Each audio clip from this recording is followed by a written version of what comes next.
I shook it off, as I turned to look out the window. My eyes hadn't been idle as I waited for V to get back to me. I had been scoping out entrances and weak points in the apartment. But now I had some data to work on.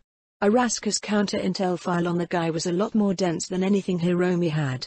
I walked back into the other room, finding everyone still gathered together. Hiromi was on a call, while Ichi and Malcolm both tried to seem calm and confident around the still twitchy client. I pulled a shard out of my neck and handed it to Hiromi, while pressing a finger to my lips for silence. She didn't quite get it, but I didn't want to distract her too much as she was still on a call. I walked around the room, almost pacing as I read the file. Thomas Anderson's former NUSA career was highly redacted. Of course Arasaka had all that information. The guy was good. The sort of agent that thanks to his dual specialization as a solo and netrunner he was excellent at being thrown at a problem and letting him solve it. He had left Militech after the Unification War, but his military equipment and trained skills put him on a level above the normal street thug. He was no Morgan Blackhand, but he was certainly more than a Jackie Wells. A cold-blooded killer, and his little brother had been killed during an Arasaka operation. The worst part? Asuka's parents had been identified during the operation, and so now the guy knew who to target. V's information was really good. It even had a few descriptions of previous gigs the guy had done against Arasaka.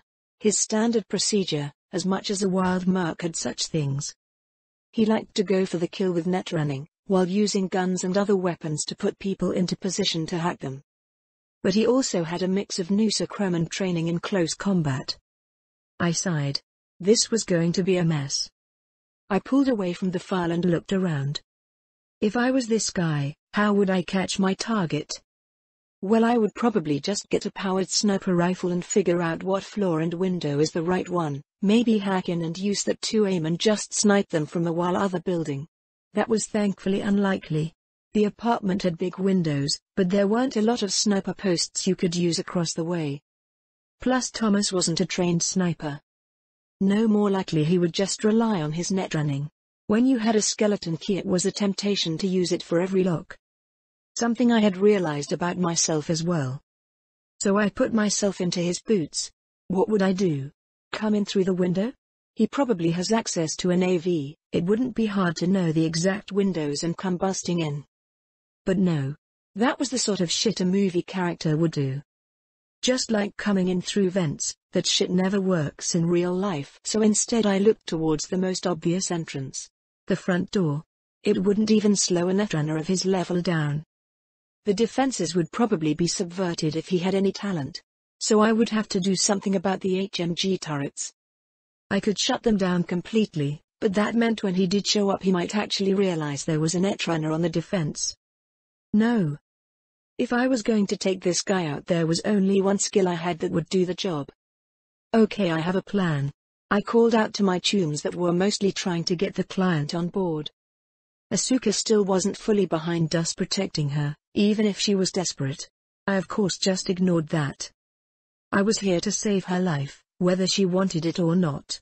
If I walked away and she died, then people might think I just outright failed at protecting a client, and that was just not going to happen. My team perked up, even if Asuka looked sullen. Hiromi, go ahead and take Malcolm and get on with the investigation. If we can find him first, then that solves a lot of problems. Ichi, you are going to stick to Asuka like glue. As far as our assassin knows, I want him to think you are just a useless boyfriend or something. If anything happens, you grab her and get out, get to the van and go. I informed everyone, and of course Asuka asked the question that was on everyone's mind. And what are you going to be doing? Preparing. I answered with a smile as I headed out of the living room. I needed to hit all the electronics that has eyes in the apartment, to make sure if Thomas started peeping I would know. I hadn't left behind a single hint at my existence on the apartment's security system, but just hacking into the system I had left a little demon behind. One that would do one specific thing if it detected anyone else trying to access the system. It wouldn't stop the hack, no. It would just let me know that something was going on. Then, I disappeared, hiding in a closet near the front door. The one advantage I had on this guy was stealth. 9-inch nails, 9-inch nails. Dash. Asuka Kimigari. Do you really think you and your chums can beat Nusa solo? He's not just a cyberpunk, he has actual training. My parents are worried about taking this guy on. I'm not really a solo either, but I trust Motoko. She says she can handle it, then she can. The boyichi offered, seemingly while not relaxed, rather calm overall. You have to be kidding me.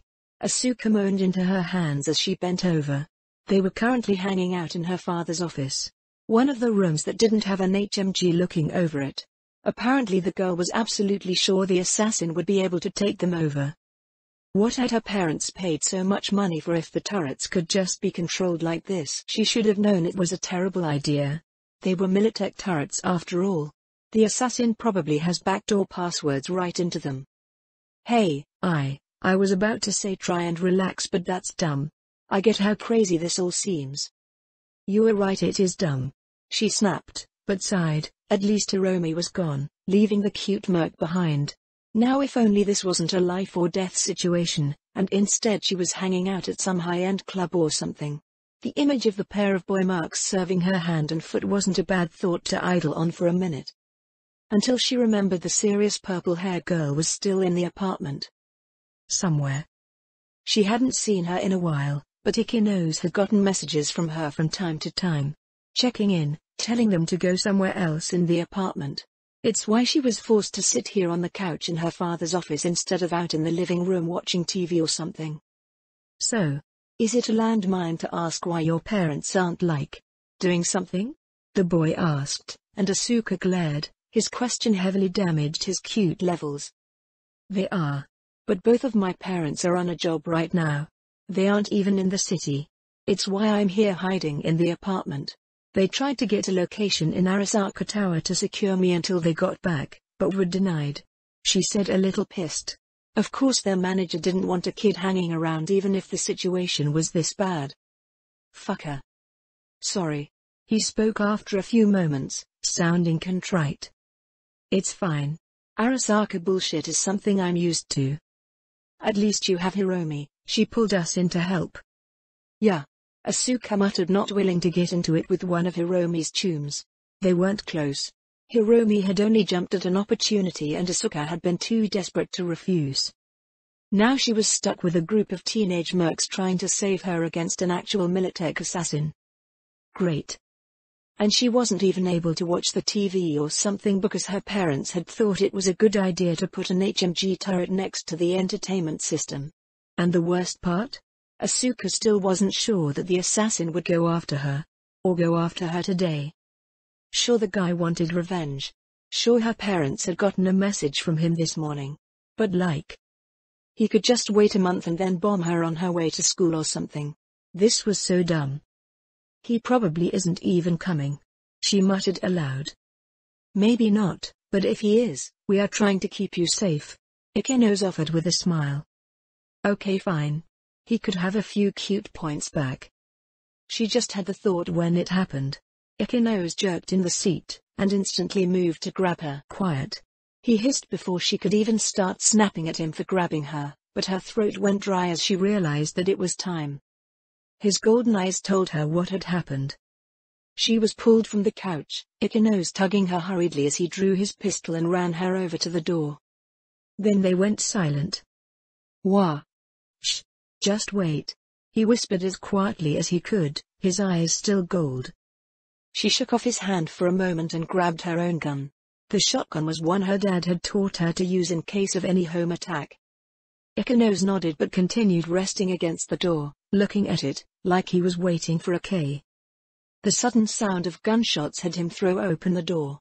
His eyes, she had noticed, were no longer golden as he grabbed her and they both started running. There, in front of her, in the living room, stood the man that had sworn to murder her, and leave her destroyed body out for her parents to find. But what was shocking was that he was being pushed back. The purple-haired Solo. The merc was fighting him like a mad woman. She had a knife in one hand struggling to go for his throat, while her other hand held back his own wrist where a big pistol was inching towards her head.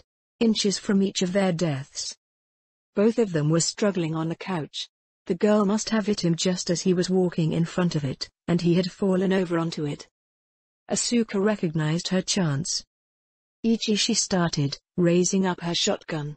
Surely she would just nick the girl a little, for a chance to kill.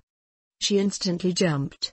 Ikenos jumped onto her and pushed her to the ground. A moment later, shot after shot echoed out in stitched holes across the wall above her. "Go! Motoko!" the girl yelled, and Ikenos didn't hesitate, grabbing her and hauling her up, running for the front door and safety. Dash. The first time I saw Thomas Anderson, I almost wanted to laugh. Long black trench coat, a pair of dark glasses. He looked like someone out of the Matrix. I crept out of the closet after hearing him enter the apartment, the door not even slowing him, and then walking past the closet. As I stepped out, my plan to shoot him in the back fell apart. He had somehow noticed as I left the closet after he walked past. I hadn't made a sound. Not a one. The hinges of the door had been oiled and the security system couldn't see me. Yet he did. A scanner system? Eyes in the back of his head? Audio enhancer? What was it? As I raised my boya, he had turned. We had both fired, both of us ducking out of the way. My boya versus his liberty. Both big guns, although mine was definitely the bigger. We ducked and rolled, bullets flying, but the fact was I only had 4 rounds. The moment I fired my last one, he shifted from cover to leaping at me. I met him mid-air, bouncing off the wall of the apartment to slam into him. The act saved my life as his liberty was trying to get a shot. We slammed into the couch in the living room. I was on top of him, but despite my strength, I was still just a teenager, and he was a Borg. My chrome hand gripped his wrist, finding flesh. I dug in, but under his flesh was reinforced bone. I couldn't break his wrist. I went for my knife quickly, swiping it out of the sheath with my other hand, going for his neck, but that was stopped flat as he caught my wrist. Only a small cut for his trouble, and then we heard it. Itchy. I barely managed to jerk his wrist as her bodily stood up with me hanging off him, his pistol aimed at Asuka and pulling the trigger. His rounds skittered up the walls as I forced his hand up. Go. I yelped out, already feeling outmatched as the Borg didn't hesitate in trying to line up another shot. He had me by one arm, and I had him by the other, but it was obvious he was more focused on Asuka than he was me. Cyberpsychosis? Or just honest hatred? I raised up my right leg, braced my left against his knee, probably to his confusion, and kicked his wrist just as I let go. My legs were much stronger than my arms. His shot went wildly off as Ichi urged Asuka on to get out while they could.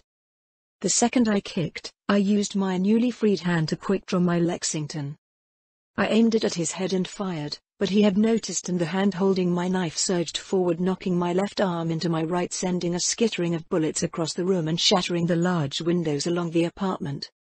It had also knocked my Lexington out of my hand as he bashed my arm into the couch, breaking the back of the furniture, and I felt something in my shoulder decide that was it. I pushed away the pain. Asuka was out of the apartment, and his glasses were not fully focused on me. Okay, you Matrix cosplaying fuck, let's go. He charged, not even wasting time finding a weapon and just throwing out a combo of punches that I was desperately backpedaling to dodge. He was fast. Did he have a Karen? A Sandy? Or just a fuck ton of reflex tuners? I blocked a punch, pushed it away, kicked out, only to be blocked by his own leg, each of us blurring into a quick flurry of kicks, but he was stronger, faster, and more skilled. And taller. He shifted, almost kneeling down, trapping my leg with his own. Which was bad. He punched, and all I could do was weather the blows as he pummeled me. Instantly I felt my right shoulder start failing. Whatever was broken was making it really hard to hold out against his punches. So I pulled out my trump card. The pummeling immediately stopped as he heard the whine of machinery from behind him. He might have taken over the security system, but I had hours to prepare this place for an angry net running solo. The HMG turret near the security system? I had pulled it completely from the security system. Literally pulled the wires physically and deleted the information in the security system about it. He probably could have noticed it, if I hadn't been fighting him since he walked in. The HMG turret had a single target. My leg was freed and he dodged away, his eyes already focused on the turret, trying to shut it off. Which is why I instantly attacked with my strongest hack. Reboot optics slammed into him, and then he was fighting a two-front war. He was good. He was really, really good. His speed on the net was a blur, so fast I could barely keep up with it, as his eyes fended me off, almost like I was trying to punch him while he just poked me with a rapier from afar. He managed to flatten my breech, and get the turret to shut off.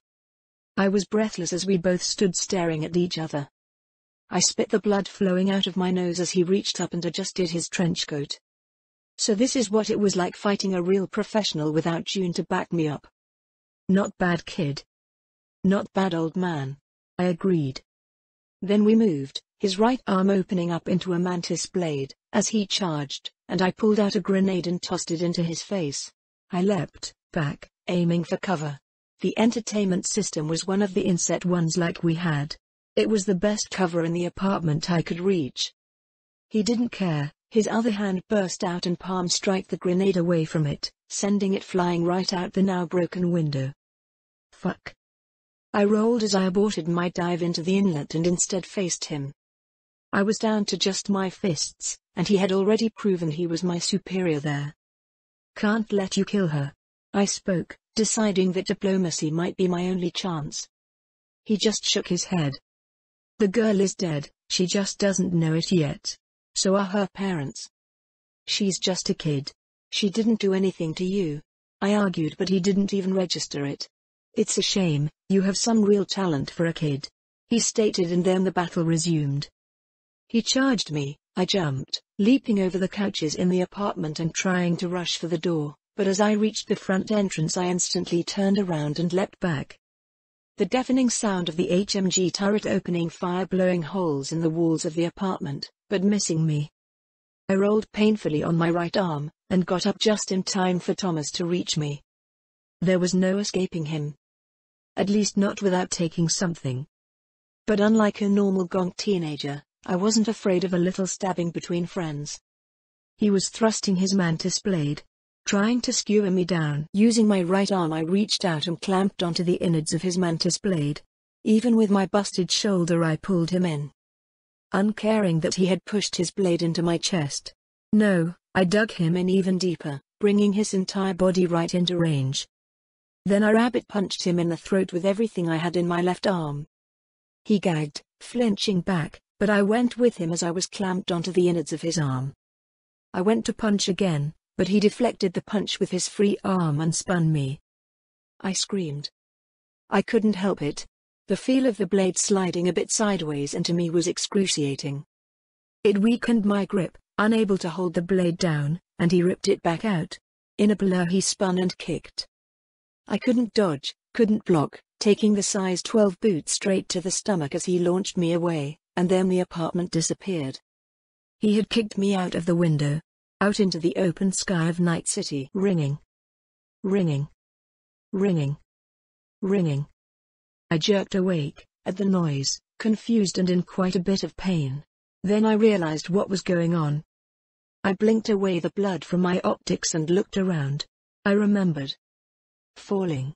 I had fallen until I managed to grab at a pipe and break my fall. I remember holding onto it with all my grip, sliding downward trying to slow down. A painful feeling and then smashing into something. I was laying bent over a sign, I realized. An electronic signboard. Quite thoroughly smashed as I was wrapped around it. Arms hanging loosely down the side, blood dripping down my chrome fingers, falling out into the long drop below. My right arm still had the piece of pipe clutched in my hand. My fingers literally bent into the old pipe. I coughed and more than a little blood came out. Not a good sign.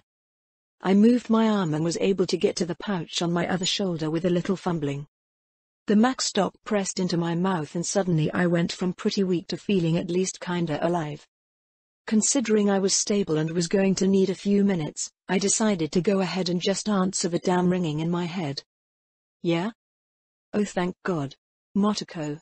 I got Asuka out. Did you flatline the guy? I've been calling you for like 10 minutes. He kinda kicked my ass. Don't come back. Don't know where he is right now. Well, I think I'm gonna drag my ass to Vix. Shit. Are you? I got a little stabbed, and he threw me out a window. I'll live. I slowly inched up my head from where it had been resting against the broken advertisement. Soul Hiker energy drinks, huh? Sounded absolutely disgusting, but maybe I'll buy one in thanks. What do we do? Call Hiromi. Set up a safe house for our client or something. I'm gonna need a visit to Vic's. Ichi, you got this? I asked him because this was definitely a step up from our normal work situation. Well, if he kicked your ass, I don't think I'll be able to stop him. Don't need to stop him, Ichi, just avoid him. Go to ground, make sure she doesn't make calls and stuff. I trust you. I need to hang up. Gonna need to figure out a way down. The line was silent for a moment as I started grunting and shifting myself so I wasn't just sprawled over a metal sign. Was my head bleeding? It had been. Looks like the Max doc fixed that up, but I was still covered in blood. Don't die, Motoko, I'll keep Asuka safe. I'll be fine, I just need some time. Drive safe. I rose up a bit and felt the advertisement shift under me. Fuck. I spotted a good enough spot just below. An apartment had a small balcony. I surged upwards, pushing myself off full strength and just managed to leap for it as the sign finally broke after the Motoko missile had damaged it. I landed roughly, coughing and sputtering, but I didn't smash my head, so it was just pain, and pain would pass. I reached down and found another Max doc and huffed that down as well. I looked over and blinked. A kid blinked back, probably wondering what this bloody teenager was doing landing on his balcony. There was a kid just inside the apartment. One hand had a toy gun in his hand, and a cyber goggles on his head. He must have been playing some game. I smiled and waved. He waved back. Perfect. I didn't see Thomas, that fucker, in the elevator as I took it down. Little Jonathan was nice enough to let me in, so I didn't have to jump down the entire apartment block. Which was good, because I was full of vow. I flopped into the quadra and started driving out of the area. I would meet up with the others later, but first, I really did need to get to Vic. My right arm had basically stopped working, which was kinda a bad sign. It hung limply no matter what I did. Something was definitely broken, and I don't think it was just my bones. Ringing. I sighed, as I got another call. This time I was coherent enough to check the caller ID. Hey Hiromi. Motoko. Are you okay? I talked to Ichi and he said you got hurt. Yeah, I've been better. This guy Thomas Anderson? He's good, Hiromi. Like really good. I'm glad Ichi managed to get Asuka away cause he took me apart. You're okay though? Beaten, but already on my way to Vic's. No idea how long it'll take to put me back on my feet though, Hiromi. So if you guys continue this gig, you need to hide. Go to ground completely. Don't call anyone and tell them where you are, and hell, just stop calling people entirely. Go hide somewhere. The man is a netrunner. I turned into a spot in front of Misty's with a sigh. I just pulled up to Vic's. Hiromi. Stay safe, and call if you think he is coming. I'll make sure everyone stays safe, Motoko. I promise. Hiromi sounded pretty upset, but for once I just wasn't in any state to try and comfort her. I pulled myself with a grunt out of the quadra and walked around and then over to Misty's, ignoring the looks I was getting as I limped down. I wasn't bleeding anymore after all. Everything just hurt. Welcome to Misty's SO, Motoko. Hey Misty. Mind letting Vic know I need some help? I called, not even feeling up to raising a hand to wave at the woman. A few moments later I was attacked as she grabbed me and started hauling me out the back to Vic's. Yeah, that was good. I could use some help. You did some real damage to yourself, kid. Don't I know it? I reminded Vic as he pulled away from scanning me down. Your arm's connection port disengaged from the bone. Tore the nerves and muscle right out. It was already broken, and I needed to stop my fall. I almost shrugged but didn't because my shoulder was currently. Vic had taken my entire arm off to check the shoulder port. This is gonna take some real work, kid. If not for your healing, he muttered, making sure to whisper the last part. I would say you were looking at some real recovery time. Good thing I have it, and I have you then, Vic. I offered with a weak smile. I wasn't really feeling perky at the moment. Yeah, kid. You got me. I can fix this all up for you, but you have to be more careful. Those arms of yours might be chrome, but there is only muscle and bone between them. For now. I muttered darkly. He caught my eye as his eyebrow quirked up and I felt myself going more grim. But that needs to change. Vic. I need some chrome. Never a good idea to chip something while injured, kid. Especially something like this. I scowled, because he was right. But also I didn't mean right this second. I know. I'm still on a gig right now. I need to be back on my feet soon. Can you source some stuff for me? Some good stuff. Yeah, kid. Let's put you back together, and you can tell me what you want. I'll start gathering it up for you. Vic. Thanks. I took an 8-hour sleep on Vic's chair and woke up feeling much better. As I had said, none of my chums had contacted me, which was good. I headed out after giving Vic a big hug for putting me back together, and then went back to Asuka's apartment. When I got there, I very carefully let myself in, only after making sure I could hack back into the security network.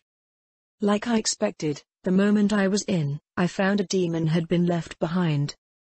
Asuka or her parents would have had a nasty surprise when they came home only for their own security system to activate to kill them. It took me a few minutes to clear it out and reset everything to how it should be, and I walked inside. Instantly I sighed in relief that my stuff was still laying around. Thomas had picked up his own gear, but left my stuff behind. No looting? Kinda disappointed, to be honest. But it made my life a lot easier. Boya and Lexington holstered, I was digging around trying to find my knife. It had been knocked out of my grip along with my boya, but it had gone flying as it was a lot lighter. Then I heard it. An alert from the security system. I leapt up and found some cover behind the broken couch. Boya drawn and ready. Was Thomas back?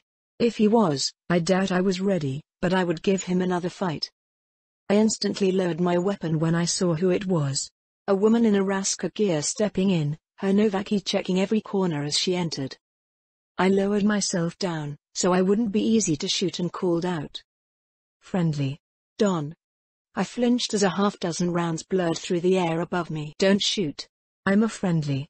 I yelled out, then gave it a minute. When no more rounds fired, I slowly raised both hands up above the couch so she could see them. Identify yourself. Motoko Kusanagi. I'm a mech hired by your daughter Asuka. Where is she? Where is Thomas? What did he do? She demanded, and I was rushed as she came around the couch and instantly attacked, slamming me into the ground, rifle in my face. We got her out when he attacked the apartment. I don't know where Thomas is. He threw me out the window about 9 hours ago. I said, pointing at the still broken window. This close to the woman, I could make out a slight resemblance to Asuka. Funnily enough, they both used the same Arasakan optics, but what kind of cute was the fact they had both chosen the same pinkish color. Her face was glaring down at me though, so I ignored the eye color to focus on the woman. Her Arasaka armor showed she was here for a fucking war. I could use that. Where is my daughter? My team is currently with Asuka, I don't know exactly where. We split up when I was hurt, and I didn't want them telling anyone where she is over unsecured comms while running from a netrunner. Yeah? If this is some fucking scheme from Thomas, I promise I'll put a bullet in you. I don't work for that asshole. He stabbed me and kicked me out the fucking window. I want him dead. I ground out before sighing. We were waiting for you or your husband to get back. We can meet up with Asuka and my team, and come up with a plan to kill that fuck. I don't need some teenager. Tell me where my daughter is, and get lost. The only reason your daughter is still alive is because of my team. I pointed out, and then reached up and slowly pushed the rifle out of my face so I could sit up. The woman backed up tactically, never fully removing the barrel from me. I stood up and wiped myself down a little. Let me send a text to my team. Let them know you are back. Okay? Get on with it. I nodded and did just said, sending Hiromi a picture as well. Motoko, the mother showed up, she's pissed. Don't tell me where you are, but get ready to move for meetup. Hiromi, finally. Been fighting with Asuka for the last few hours to get her not to make any calls. I'll move her to a secure location and call you. Alright. My team is moving her from where we stashed her. She'll let us know once she is somewhere we can meet up. Just tell me where she is. Asuka's mother growled and I shook my head. I don't know. I'll get a call soon with where she is. The answer did not seem to satisfy the woman, but she slowly not quite lowered the weapon, but at least stopped looking like she was going to kill me. Then she started walking around the apartment, checking locations while keeping an eye on me. Closets, and cabinets and things. What are you doing? There was no way someone could be hiding in the cabinet she had just checked, so she wasn't just looking for people. Thomas sent a message about an hour ago. That he had left a surprise at our apartment. I blinked, tucking that away. You expected to see Asuka. Unless this is a trap, she said, looking to me, and I just raised my hands and shook my head. Then something. He did something. I'm sure of it. Oh. Probably the trap he left in your security system. I told her bluntly, regaining her full attention. What? When I got here, I checked the security system before entering. The guy is a netrunner after all. He had the turret set to kill any of your family that showed up. I fixed that before entering. She blinked, for the first time actually showing an emotion besides anger. When I got the call back from Hiromi about where she was, I couldn't help but laugh at where she had fled to. Driving across town with a very twitchy Arasaka agent in my car wasn't the most comfortable thing, but walking into Arasaka Tower was even more so. It took just a moment for Asuka's mother to get access, but they stopped me cold as I had weapons on me. Thankfully it didn't matter as my team was right there with Asuka. Not even our assassin would walk into Arasaka Tower to try and finish his kill.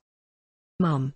Asuka called out and ran over, ignoring the annoyed looks from the security guards on duty, but mother and daughter didn't care, and I relaxed as well. I had felt like the woman had a gun to my head the whole time we had waited for Hiromi to reach back out. I stopped trying to get through security, not that they were going to let me in. Hiromi was chatting with Asuka, probably discussing the final payments and stuff. I went ahead and sent an update message to V. Motoko, still alive. Failed to kill Thomas, he was good. Scary good. Nearly got me, I'm okay though.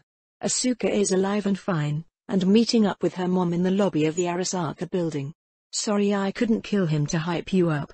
Chat with you later. By the time I was done composing the message, Hiromi and my team came to me instead. Motoko. You're okay. Hiromi called out, as my chums all surrounded me and checked me out. I'm alright. Vic took good care of me. I reminded them, thankfully no one had seen how bad I was beaten up. Of course that didn't stop Hiromi from poking and prodding to check. How's our client?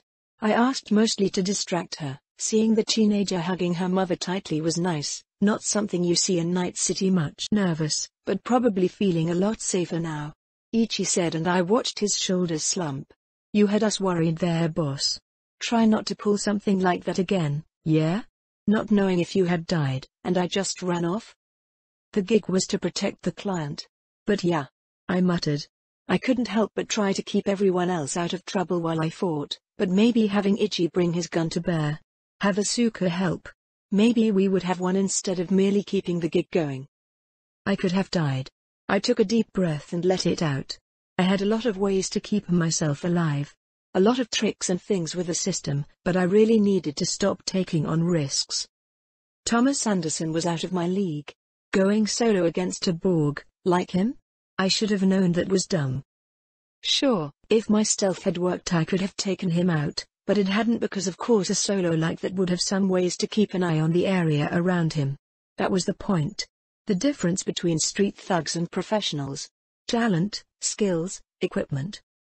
I'm glad you got her out of there, Richie, but yeah. I probably could have used your help. I admitted, and he looked both unhappy with the admittance, and pleased. Next time then. He decided, and I did more than just agree. Next time. Next time we will be more ready. If we are going to take gigs like this, we need more tools than what we have brought with us so far. It's time to start upgrading. I told my team, and everyone looked interested in my words. Hey. Hiromi. Ika knows. Motoko, right? Asuka called out as she stood on the other side of the security area as she called out. Asuka. Hiromi responded, turning fully to the girl and giving her a look. Hiromi. Thanks. That Cyberpunk would have definitely flatlined me. So thanks. I owe you my life, and stuff, she said awkwardly. The and stuff is what we are more interested in, Asuka. The contract was until your parents got back, Hiromi said instantly, strictly professional. Or Hiromi, Asuka was being all heartfelt.